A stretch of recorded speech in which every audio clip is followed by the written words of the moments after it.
जिस प्रकार शरीर में आत्मा का महत्व है उसी प्रकार इंग्लिश में ग्रामर का महत्व है। 9th क्लास में ग्रामर में 4 टॉपिक है। पहला टॉपिक है टेंसेज, दूसरा टॉपिक है रिलेटिव प्रोनाउन, तीसरा है डिटरमाइनर और चौथा है प्रीपोजिशन। और ये ऐसे टॉपिक है अगर ये सही है तो पूरे सही माने जाते, फुल में से फुल मार्क्स मिलते। और जिन बच्चों को ग्रामर अच्छी आती है वो सबसे पहले ग्रामर के क्वेश्चन पेपर में करके आना, क्योंकि जब टीचर का एक बार नंबर देने का हाथ खुल जाता ना तो फिर क्वेश्चन आंसर में आपने इधर का उधर लिखा हो तो भी नंबर मिल जाते हैं, क्योंकि सब सोशल मीडिया से जुड़े रहते हैं, 2-3 मिनट में कॉपी चेक कर लेते हैं। लेकिन ग्रामर जरूर चेक की जाती है, इसके आधार पर बच्चे के आकलन का पता लगता है कि बच्चा इंटेलिजेंट है या कमजोर है। हम आपको ऐसी विधि से ग्रामर पढ़ाएंगे कि आप जीवन भर याद रखोगे और दूसरों को भी ये विधि समझाओगे। देखिए साहब, पहला प्रश्न टेंसेज वाला मैं करा रहा हूं। Fill in the blanks, correct form of the verb. रिक्त स्थान में क्रिया का सही रूप भरिए। आंसर में अब आपके सामने लिखूंगा। ही रिक्त स्थान ब्रैकेट में लिख रखा come to see me last week, तो इसमें पहचान है लास्ट। यदि किसी वाक्य में लास्ट आता है तो वर्ब की सेकंड फॉर्म लगती है, तो यहाँ कम का क्या हो जाएगा, केम। फिर से नियम बोल रहा हूं, देखिए इस वाक्य में पहचान ढूंढो, क्या है, लास्ट। अगर वाक्य में लास्ट आ रहा है तो फर्स्ट फॉर्म किस में बदलेगी, सेकंड फॉर्म में, तो कम का क्या हो जाएगा, केम। दूसरे वाक्य में देखिए फोर पहचान है, सिंस या फोर, ये दो पहचानें ऐसी है जिसमें रिक्त स्थान में क्या लगता, हेज बीन या हेव बीन। एक वचन के साथ हेज बीन, ये लड़की का नाम है भावना तो हेज बीन लगेगा, और स्लीप यानी क्रिया उसके साथ आईएनजी लग जाता है। इसका नियम वापस सुन लीजिए। निश्चित रूप से सिंस और फोर का वाक्य आता है, यदि वाक्य में फोर आ रहा है तो हेज बीन लगेगा और स्लीप का हो जाएगा स्लीपिंग। तीसरा वाक्य है जिसमें पहचान है टुमारो, दे रिक्त स्थान सी द ताजमहल टुमारो, तो टुमारो यदि वाक्य में आता है तो विल या सेल लगता है, ये विल लगा दिया और वर्ब की फर्स्ट फॉर्म कोष्टक से बाहर निकल जाती है, ये सी।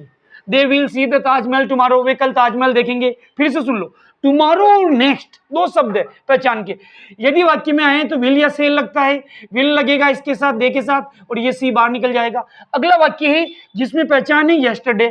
यस्टरडे यदि वाक्य में आता है तो वर्ब की सेकंड फॉर्म लगती है, तो मीट की सेकंड फॉर्म क्या हो जाएगी, मेट। फिर से बोल रहा हूं, यदि वाक्य में यस्टरडे आता है या लास्ट आता है तो ये फर्स्ट फॉर्म किस में बदल जाती है, सेकंड फॉर्म में, तो ये मीट का मेट हो जाएगा, मीट की सेकंड फॉर्म मेट। अगले वाक्य में पहचान है साहब जनरली, यदि वाक्य में जनरली आता है तो वर्ब की फर्स्ट फॉर्म ये लो साहब, और इसके साथ एस या एस लग जाएगा, तो ये कुक का क्या हो गया, कुक्स। क्यों लगा, क्योंकि जनरली आ रहा, तो वर्ब की फर्स्ट फॉर्म बाहर निकल गई, उसके साथ सी एक वचन है तो एस लग गया। ये की है पहचान यूजुअली अगले वाक्य में आ रही। छठा वाक्य देखिए, यूजुअली अगर वाक्य में आता है तो वर्ब की फर्स्ट फॉर्म लगेगी, ये लीजिए साहब फर्स्ट फॉर्म। अब मैं वाक्य की हिंदी में नहीं कर रहा हूं क्योंकि समय कम है, आपको तो नियम समझने, आप चुटकियों में कर लोगे। तो ये सीट का क्या हो जाएगा, सीड्स। क्यों, यदि वाक्य में यूजुअली आता है तो वर्ब की फर्स्ट फॉर्म और एस या ईएस लगा दो। अगले वाक्य में लास्ट आ गया वापिस, लास्ट किसकी पहचान है, सेकंड फॉर्म की, तो बताओ बाई की सेकंड फॉर्म क्या होगी, बोट, BOUGST। पूरा वाक्य भी नहीं बोल रहा हूं, क्यों, समय कीमती है, आपको सिर्फ नियम बोलना है। तो बताइए यदि वाक्य में लास्ट या यस्टरडे आता है तो फर्स्ट फॉर्म किस में बदल दी, सेकंड फॉर्म में, ये फर्स्ट फॉर्म है, सेकंड फॉर्म में बदल गई। अगले वाक्य में ऑलवेज आ रहा है, ऑलवेज वर्ब की फर्स्ट फॉर्म की पहचान है, ये वर्ब फर्स्ट फॉर्म बाहर निकल जाएगी और क्रिया के साथ एस या ईएस लग जाएगा। एस या ईएस इसलिए लगा कि ही एक वचन है। फिर से सुन लो, ऑलवेज पहचान है वर्ब की फर्स्ट फॉर्म और एस या ईएस, तो ये वर्ब की फर्स्ट फॉर्म बाहर आई और ही एक वचन है, एस लग गया। अगले वाक्य में नेक्स्ट आ रहा, तो नेक्स्ट विल सेल की पहचान है, आई के साथ सेल लगेगा, ये सेल, और ये फर्स्ट फॉर्म बाहर निकल आएगी, कम। फिर से सुनो, ये देखो अगले वाक्य में क्या आ रहा है, नेक्स्ट। मैं वाक्य भी नहीं बोल रहा हूँ, नेक्स्ट आपको वाक्य की पहचान बता रहा हूँ, डायरेक्ट पहचान ढूंढो।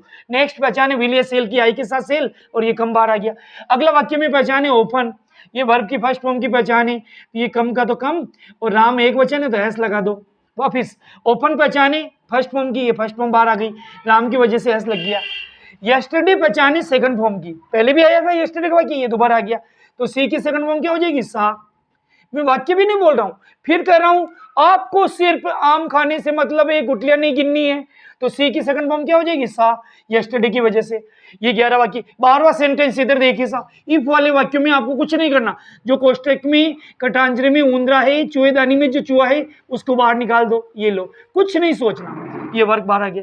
अगले वाक्य में देखो नेक्स्ट आ रहा है, क्या आ रहा है, 13वें वाक्य में। मैं वाक्य नहीं बोल रहा हूं, फिर कर रहा हूं क्योंकि समय कम है और वीडियो हमें आपको बहुत सारी चीजें समझानी है। तो नेक्स्ट अगर वाक्य में आता है तो क्या लगेगा, विल, और ये पे बाहर आ जाएगा, ये पे।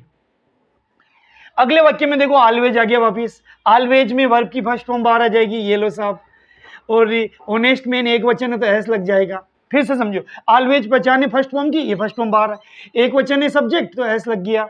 अगले वाक्य में वापस यस्टरडे आ गया, यस्टरडे किसकी पहचान है, अब तो आपको याद ही हो गया होगा, सेकंड फॉर्म की, तो गो की सेकंड फॉर्म क्या होगी, वेंट। फिर से देखो अगले वाक्य में, इसमें यस्टरडे पहचान है सेकंड फॉर्म की, गो की सेकंड फॉर्म वेंट। अगले वाक्य में देखिए डेली पहचान आ रही, क्या पहचान आ रही, डेली। सी रिक्त स्थान एक्सरसाइज डेली, में पूरा नहीं बोल रहा हूं, ये ध्यान रखिए, डेली आ रहा, डेली आ रहा तो टेक तो ये लिखेंगे इस, और अगर सब्जेक्ट एक वचन है तो एस या ईएस लगा दो। अगले वाक्य बिफोर पहचान है, ये पहचान जरूर आती है परीक्षा में, ध्यान रखना, इसमें लगेगा हेड प्लस थर्ड फॉर्म, ये तो हेड लग गया, डाई की थर्ड फॉर्म क्या होती है, डाइड।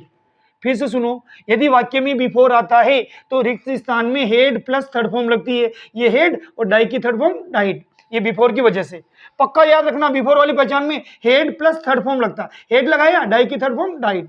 ये अगले वाक्य में टुमारो आ रहा है, टुमारो पहचान है विल सेल की, वी के साथ सेल लगेगा और ये वर्ब की फर्स्ट फॉर्म बाहर आ जाएगी, डू। फिर से समझो, टुमारो पहचाने विल सेल की, वी के साथ सेल लगेगा, ये डू बाहर आ जाएगा, डू। वापिस ऑलवेज पहचान आ रही है, ऑलवेज में एंजॉय लिखेंगे, ये एंजॉय फर्स्ट फॉर्म लगा दी, सब्जेक्ट एक वचन है तो एस या ईएस लगा दो। वापिस सुनो, ऑलवेज पहचाने वर्ब की फर्स्ट फॉर्म की और सब्जेक्ट एक वचन हो तो एस या ईएस लगा दो। लास्ट वाक्य जो सदा सत्य वाक्य है, इसको मैं बोल रहा हूं, द अर्थ रिक्त स्थान मूव राउंड द सन, पृथ्वी सूर्य के चारों ओर चक्कर लगाती है, हाँ साहब पृथ्वी भी चक्कर लगा रही है, तो ये सदा सत्य वाक्य मेरे कहने से नहीं लगा रही, ये यूनिवर्सल ट्रूथ वाक्य है, तो यहाँ मूव का क्या हो जाएगा, मूच। सदा सत्य वाक्य में वर्ब की फर्स्ट फॉर्म बाहर आ जाती और एस या ईएस लग जाता है। तो ये मैंने ग्रामर का एक बेस्ट टॉपिक, शानदार टॉपिक, जिसमें नंबर 3 के मान सकते हो, अगर आपको कुछ नहीं आता तो भी ये चीजें कर सकते हो, बस पहचान मालूम होनी चाहिए। आप इस वीडियो को 9th क्लास के बच्चों को शेयर करें, लाइक करें, यदि आप हमारे चैनल पर नए हैं तो निश्चित रूप से सब्सक्राइब करें। बहुत जल्द हम साइंस के वीडियो, मैथ्स के वीडियो और आपको आगे की क्लासों में भी